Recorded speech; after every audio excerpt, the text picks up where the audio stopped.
नमस्कार. भगवद्गीता मनोमनी या उपक्रमाच्या 18व्या पुष्पामध्ये मी वैद्यपूजा कोटस्थाने कोयाळीकर तुम्हा सर्वांचे सहर्ष स्वागत करते.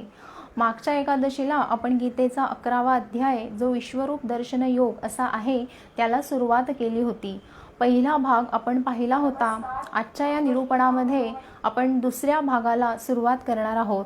थोडक्यात आपण बघूयात की पहिल्या भागामध्ये आपण काय काय बघितलं होतं. या विश्वरूपामध्ये अर्जुन भगवंताच्या समोर प्रार्थना करत आहे की तुम्ही मला तुमचं ते विराट रूप दाखवा, तुमचं ते विश्वरूप दाखवा. विभूती योगामध्ये भगवंत असं म्हणतायत की माझ्या एका अंशाने मी हे सर्व जग धारण करून ठेवलेलं आहे. तुम्ही कुठे कुठे व्याप्त आहात, तुमच्या या एका अंशाने ते तुम्ही मला दाखवा, अशी विनंती अर्जुन भगवंताला करत आहे. आणि आपल्या या भक्ताची विनवणी मान्य करत भगवंत अर्जुनाला त्यांचं ते विराट अद्भुत रूप दाखवत आहेत. हे विश्वरूप बघत असताना अर्जुनाला काही चांगली दृश्य दिसली, काही प्रसन्न दृश्य दिसली, तर काही खूप भयावह दृश्य दिसली. अर्जुनाने बघितलं की या भगवंताला अकराळ विक्राळ दाढा आहेत. त्यांचं खूप मोठं अद्भुत विराट रूप आहे जे नभालाही भेदून छेदून आकाशाच्याही वर वर जात आहेत. तिथे त्यांची अनंत मुखे आहेत आणि त्या मुखांच्या ठिकाणी प्रज्वलित झालेला अग्नी अर्जुनाने पाहिला. ही सगळी भयावह रूपं बघून अर्जुनाचं मन हे व्यथित झालेलं आहे. तो खूप घाबरायला लागलेला आहे आणि तो पुन्हा भगवंताला प्रार्थना करतो की मला तुमचं हे विश्वरूप तुम्ही दाखवलंत खरं, पण हे भयावह रूप तुम्ही मला एवढं का दाखवत आहात? तुम्ही हे उग्र रूप धारण करून माझ्यासमोर का प्रगट झाला आहात याचं कारण तुम्ही मला निश्चित सांगा. हे तुम्ही मला असं का भयावह रूप दाखवत आहात? खरं तर तुमचं रूप किती प्रसन्न आहे. ते मुकुट धारण केलेलं, गदा असलेलं, चक्र असलेलं, पद्म असलेलं असं ते सुंदर रूप मला दाखवानं, हे उग्र रूप तुम्ही मला का दाखवत आहात, असं अर्जुन भगवंताला विचारतो. मग श्रीकृष्णही आपल्या या भक्ताचं उत्तर, भक्तांनी विचारलेल्या प्रश्नाचं उत्तर मनापासून देत आहेत.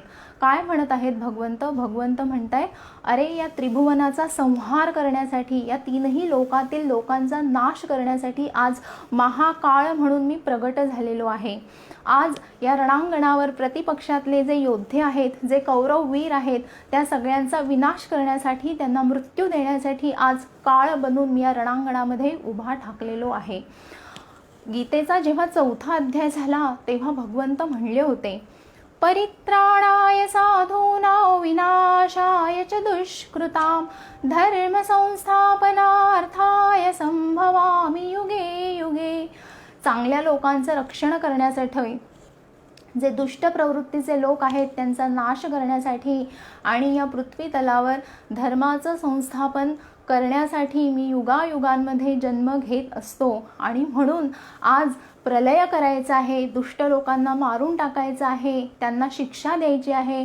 आणि म्हणून भगवंत पुन्हा या विराट रूपामध्ये अर्जुनासमोर उभे ठाकलेले आहेत, असं उत्तर भगवंत अर्जुनाला देत आहेत.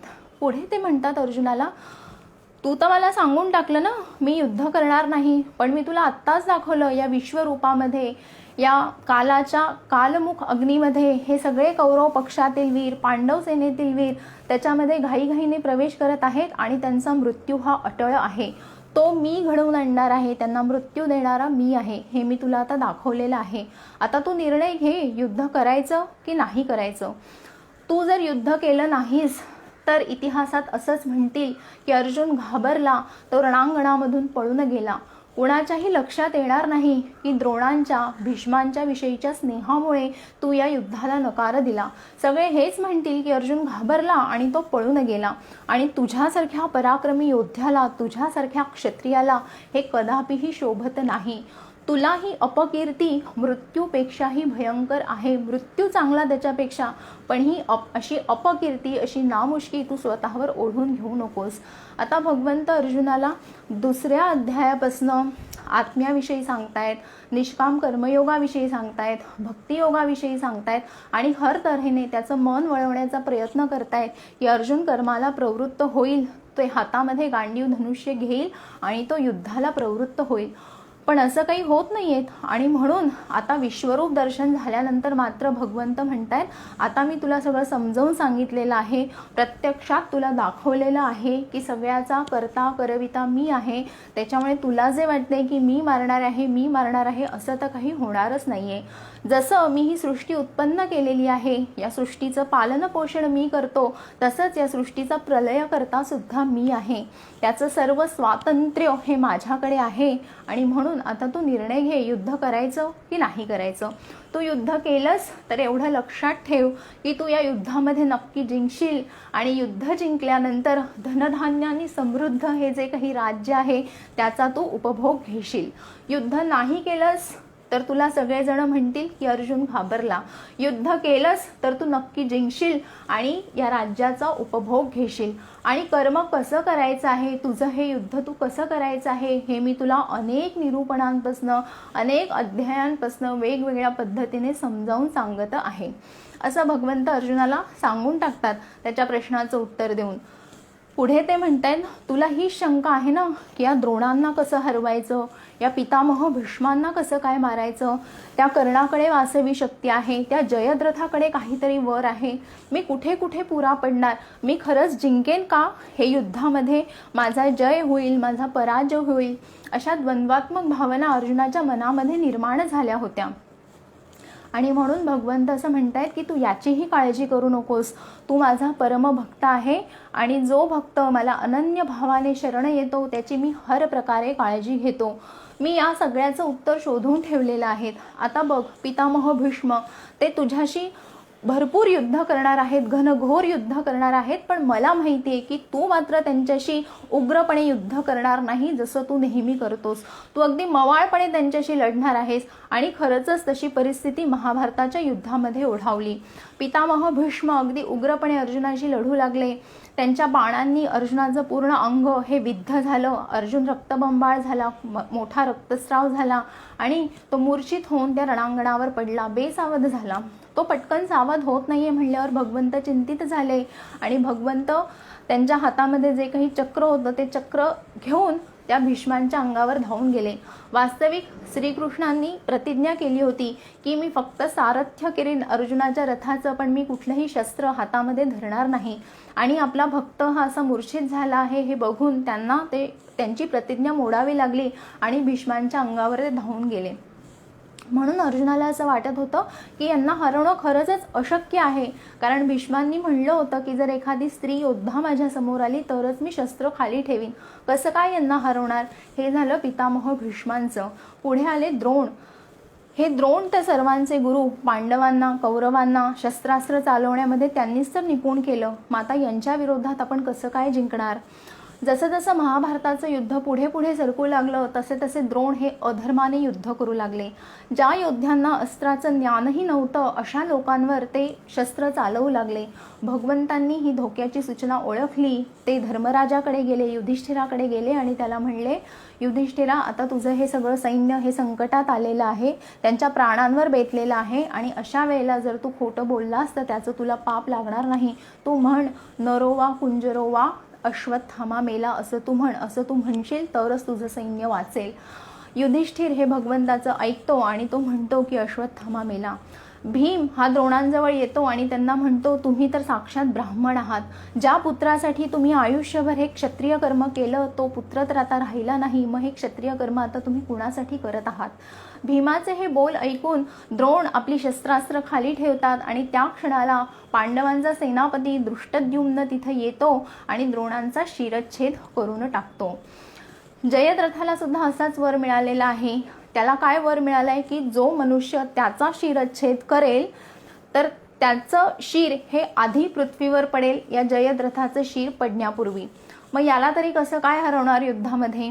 कर्णाचं बोलायला गेलो तर त्याचंही तसंच. त्याच्याकडे तर वासवी शक्ती आहे इंद्राने दिलेली, पण या वासवी शक्तीचा उपयोग सुद्धा भगवंत अत्यंत युक्तीने रणांगणावर आधीच करून घेतात. घटोत्कोच हा हिडिंबेचा मुलगा, आसुरी प्रवृत्तीतला राक्षसी वृत्तीचा हा माणूस, त्यांनी या कौरवांच्या सेनेवर मोठमोठे दगड घालायला सुरुवात केली. कौरवांच्या सेनेला सळो की पळो करून सोडलं. आणि म्हणून दुर्योधन कर्णाकडे येतो आणि त्याला म्हणतो की तुला जी काही ती वासवी शक्ती मिळालेली आहे तू तू तू त्या घटोत्कोचावर वापर. कर्ण म्हणतो मी वापरू शकत नाही, मी ती अर्जुनासाठी राखीव ठेवलेली आहे. पण दुर्योधन म्हणतो अरे आपण याच्या तडाक्यातनं जर वाचलो तर अर्जुनाचा सामना करणार ना. म्हणून नाईलाजाने कर्ण ती वासवी शक्ती जी इंद्राने दिलेली आहे अर्जुनाचा वध करण्यासाठी, ती या राक्षसावर वापरून टाकतो. त्याच्यामुळे भगवंत त्याला हे सगळं सांगतायत की या सर्व योद्ध्यांना मी पूर्वीच मारलेलं आहे, आता तुला फक्त निमित्त मात्र व्हायचंय आणि या रणांगणावर शस्त्र उचलून तुला निमित्त बनून या सगळ्यांना आता तुला मृत्यू द्यायचा आहे, त्यांना हरवायचं आहे. तशी सगळी योजना मी पूर्वीच करून ठेवलेली आहे.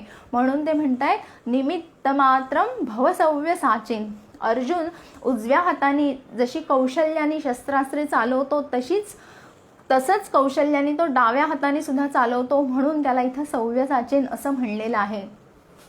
आता अर्जुनापुढे सगळं पाण्यासारखं अगदी नितळ चित्र त्याच्या डोळ्यापुढे उभं राहिलेलं आहे. त्याला आता सगळं समजलेलं आहे की कर्म तर मला करायचंच आहे, त्याच्यातून सुटका नाही आहे आणि कसं करायचं हे सुद्धा आता मला भगवंतानी सांगितलेलं आहे. साक्षात डोळ्यांनी त्याला दाखवलेलं आहे की जरी तू युद्ध केलं नाहीस तरी त्यांचा मृत्यू हा निश्चित आहे. त्याच्यामुळे कर्मत्याग करण्याचा विचार तू पूर्णपणे मनातून काढून टाक. आता अर्जुनाच्या मनामध्ये विविध भावना दाटून आलेल्या आहेत. काय काय भावना आहेत? विश्वरूप बघितल्यानंतर अर्जुन अगदी कृतकृत्य झालेला आहे. त्यांनी भगवंताला सगळीकडे व्याप्त असलेलं बघितलेलं आहे. तो नम्र झाला आहे, शरण झालेला आहे आणि सगळ्यात महत्त्वाचं म्हणजे कर्तेपणाचा अहंकार जो तो स्वतःवर ओढावून घेत होता, तो अहंकार आता पूर्णपणे या भगवंताच्या ठिकाणी विलीन झालेला आहे आणि सर्व कर्मे ही भगवंतालाच अर्पण केली पाहिजे हे सुद्धा आता त्याला समजलेलं आहे. एकीकडे त्याला हेही समजलेलं आहे की साक्षात भगवंत माझा पाठीराखा आहे, ते माझ्या रथाचं सारथ्य करत आहेत. मला सगळीकडून त्यांनी रक्षण दिलेलं आहे कारण मी त्यांना सर्वार्थाने आता शरण आलेलो आहे. मग असे भगवंत जर माझे पाठीराखे आहेत, ते जर माझ्या कर्माची जबाबदारी उचलणार आहेत, तर मी तर कर्म केलंच पाहिजे. हे अर्जुनाला आता मनोमन पटलेलं आहे आणि त्याला हेही कळलेलं आहे की माझा हा सखा कुठल्याही परिस्थितीमध्ये माझी साथ आता सोडणार नाहीये. म्हणून आता ही सगळी कृतार्थपणाची भावना, कृतकृत्याची भावना, कृतज्ञतेची भावना त्याच्या मनामध्ये दाटून आलेली आहे. प्रेम आपल्या मित्राविषयी, आपल्या सख्याविषयी, भगवंताविषयी त्याच्या मनामध्ये ओतप्रोत संचित झालेला आहे आणि या प्रेमापोटी, या कृतज्ञतेपोटी त्याच्या अंतःकरणातनं आता भगवंताची स्तुती तो करत आहे. अर्जुन या भगवंताची स्तुती कशी करत आहेत ते आपण बघू. अर्जुन म्हणतोय, स्थाने ऋषिकेश तव प्रकीर्त्या जगत् प्रहृष्यत्यनुरज्यते च रक्षांसि भीतानि दिशो द्रवन्ति सर्वे नमस्यन्ति च सिद्धसंघाः. भगवंता, तुमच्या नामांचं उच्चारण करून, तुमच्या गुणांचं उच्चारण करून पृथ्वी तलावरील सर्व लोक हे सुखी आहेत, समाधानी आहेत आणि शांत आहेत. तुमचं नामस्मरण करण्यामध्ये, तुमचा जप करण्यामध्ये खरं समाधान आहे हे आता मला पटलेलं आहे. गीतेचा हा जो 11वा अध्याय आहे त्याचं महात्म्य खरंच खूप वेगळं आहे आणि खूप थोर आहे. पुढच्या त्या श्लोकामध्ये ज्या 2 ओळी आहेत, रक्षांसि भीतानि दिशो द्रवन्ति सर्वे नमस्यन्ति च सिद्धसंघाः, त्याचा अर्थ असा आहे की या त्रिभुवनामध्ये जे काही राक्षस लोक आहेत, म्हणजे ज्या काही दुष्ट प्रवृत्ती आहेत, अनिष्ट प्रवृत्ती आहेत, त्या 10 दिशांना पळत असलेल्या मी बघत आहे. तसंच या श्लोकांचं उच्चारण जर आपण शुद्ध उच्चारांसकट केलं आणि वारंवार हे श्लोक जर आपल्या घरामध्ये म्हणले तर आपल्या घरातील वातावरण सुद्धा शुद्ध होतं, प्रसन्न होतं, सात्विक होतं आणि आपल्या घरातील ज्या काही वाईट प्रवृत्ती आहेत, ज्या काही निगेटिव्ह वाईब्स आहेत, त्या दूर निघून जायला मदत होती. असं या 11व्या अध्यायाचं महात्म्य आहे. कारण याच्यामध्ये एक परमप्रिय खरा भक्त, ज्ञानी भक्त आपल्या भगवंताला सर्वार्थाने त्यांची तो प्रार्थना करत आहेत, अंतःकरणापासून त्यांची स्तुती करत आहेत. आणि स्तुती कुणाला आवडत नाही? जर आपण भगवंताची स्तुती केली, मनापासून केली, तर तो सुद्धा कायम आपल्यावर प्रसन्नच राहील ना. पुढे अर्जुन त्यांना असं म्हणतोय की हे जे सर्व सिद्धगण आहेत ते तुम्हाला वारंवार वाकून नमस्कार करत आहेत. आता सिद्धगण म्हणजे ज्यांच्याकडे खूप मोठी तपश्चर्या करून, कठोर तपश्चर्या करून काहीतरी सिद्धी प्राप्त झालेली आहे, ते म्हणजे सिद्धगण. जेव्हा मन एकाग्र होतं तेव्हा या एकाग्र मनाचं सामर्थ्य अनेक पटींनी, सहस्त्र पटींनी वाढतं. निर्वात ठिकाणी जर आपण एखादा दिवा ठेवला तर त्याची ज्योत ही अजिबात हलत नाही, ती अगदी निश्चल राहती, शांतपणे तेवत राहती. तसंच या सिद्ध लोकांचं मन सुद्धा एकाग्र झालेलं असतं, ते कुठेही भरकटत नाही. मनातील सर्व मनोकामना या नष्ट झालेल्या असतात आणि म्हणून त्यांना अनेक सिद्धी प्राप्त होतात. अणिमा, गरिमा, लघिमा त्यांना दूर दूरचं दिसायला लागतं, दूर दूरचं ऐकू यायला लागतं. अशा अनेक सिद्धी प्राप्त झालेले सिद्ध गण सुद्धा तुम्हाला नमस्कार करत आहेत. आणि त्यांनी जर तो तसा केला तर त्यात नवल आणि आश्चर्य ते काय, कारण त्यांना सुद्धा कळून चुकलेलं आहे या सिद्धी सुद्धा या भगवंताच्या विश्वरूपापुढे अगदी क्षुल्लक आहेत. आणि म्हणून ते सुद्धा तुम्हाला शरण आलेले आहेत. ते सुद्धा विविध स्तोत्रांनी तुमची पूजा करत आहेत आणि तुमची प्रार्थना करत आहेत. पुढे तो असं म्हणतोय की तुम्ही परमधाम आहात. भगवंत म्हणतायत ना, जो मनुष्य निष्काम बुद्धीने त्यांचं कर्म करेल, जो भक्तियोगातनं कायम माझं स्मरण करेल, तो माझ्या धामाला येऊन प्राप्त होईल. म्हणजेच काय, मोक्षाचं धाम जे सर्वश्रेष्ठ धाम आहे आणि ज्याची आस आपल्या सर्वांना असते, ते धाम, ते भगवंताचे ठिकाण म्हणजे परमधाम, ते म्हणजे साक्षात तुम्ही आहात. ही सृष्टी उत्पत्ती केलेली आहे ब्रह्मदेवानी. तुम्ही ब्रह्मदेवाचेही पिता आहात. तुम्ही या सृष्टीचे पिता आहात. तुम्ही प्रपिता आहात. तुम्ही आमचे आजोबा आहात. तुम्ही प्रपितामह आहात. तुम्ही आमचे पणजोबा आहात. म्हणजे सृष्टीचे तुम्ही पिता आहात, माता आहात, प्रपितामह आहात. तुम्ही या सृष्टीचे सर्व काही आहात. तुम्ही अतिपूजनीय आहात. तुम्ही गुरु आहात.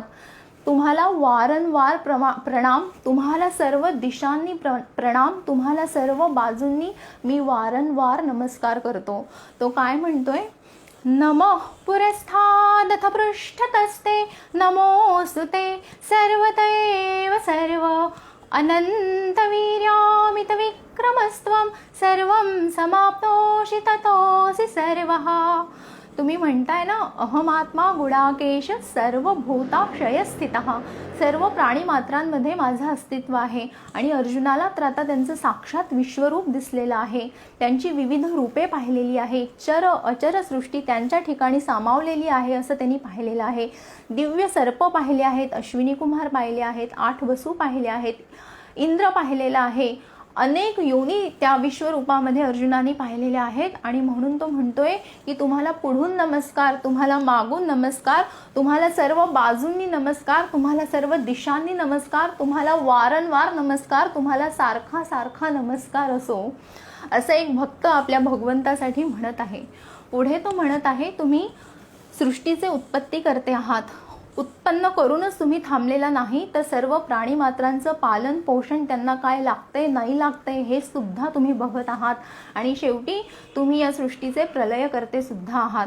तुम्ही या सृष्टीचं अधिष्ठान आहात. तुम्ही याचं निवासस्थान आहात. तुम्ही याचं आश्रयस्थान आहात.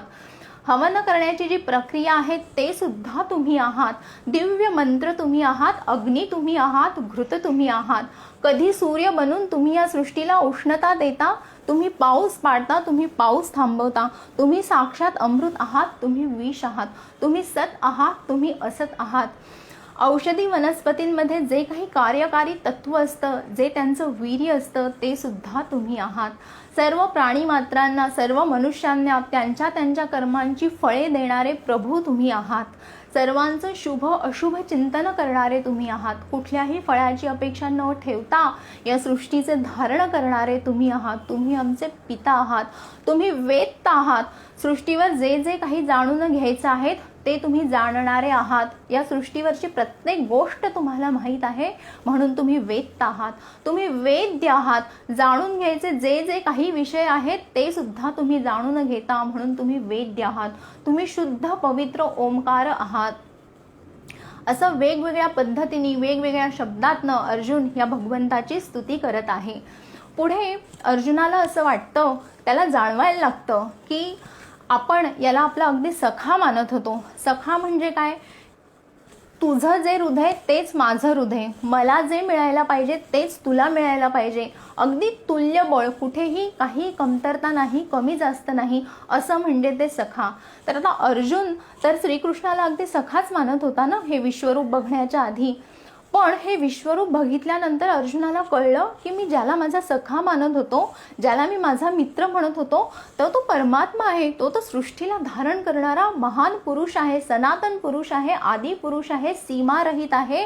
त्याला आदी नाही, मध्य नाही, अंत नाही, इतकं ते अद्भुत रूप आहे.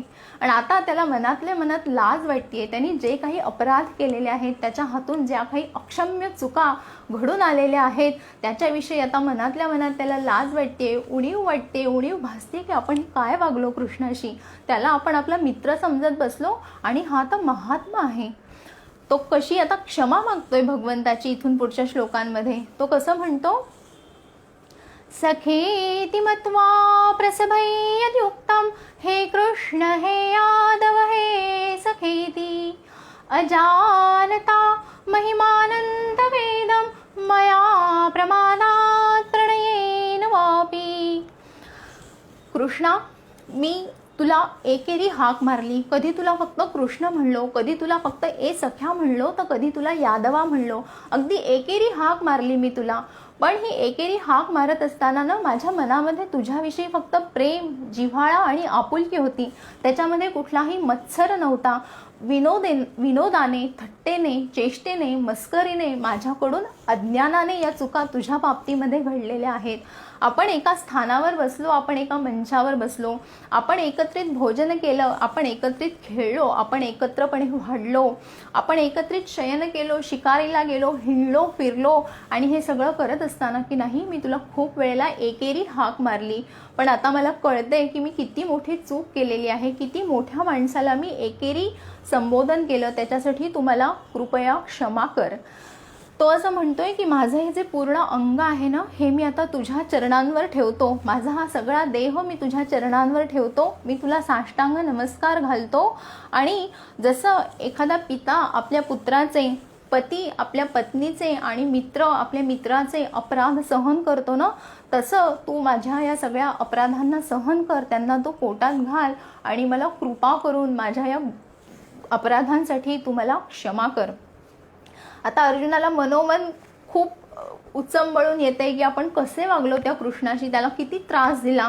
त्याला त्या दुसऱ्या अध्यायापासून इतके प्रश्न विचारले आणि आज 11वा अध्याय आलाय, तर त्यांनी मला साक्षात विश्वरूप दाखवलं माझ्या शंकांचं निरसन करण्यासाठी. इतकं त्या भगवंताचं प्रेम माझ्यावर आहे आणि मी किती चुकीच्या पद्धतीने इतके दिवस त्याच्याबरोबर वागत होतो. त्याला अगदी माझा मित्र समजत बसलो आणि त्याला मी खूप त्रास दिला. म्हणून अर्जुन आता या सगळ्या अपराधांची भगवंताकडून क्षमा मागत आहे.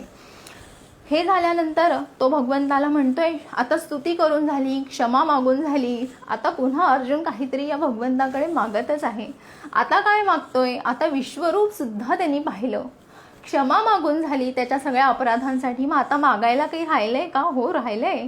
आता तो काय म्हणतो कृष्णाला, कृष्णा तू मला हे विश्वरूप दाखवलं, त्या विश्वरूपामध्ये मी अगदी सगळं डोळे भरून पाहिलं. तू मला दिव्य दृष्टी दिली आणि त्या दिव्य दृष्टीमुळे मला सगळं बघायला मिळालं. तुझ्या गळ्यामध्ये ज्या सुगंधित पुष्पमाला तू धारण केल्या होत्या, मलईगिरी, चंदन आणि कस्तुरी यांची जी उटी तू पूर्ण अंगाला लावलेली होती ते मी पाहिली.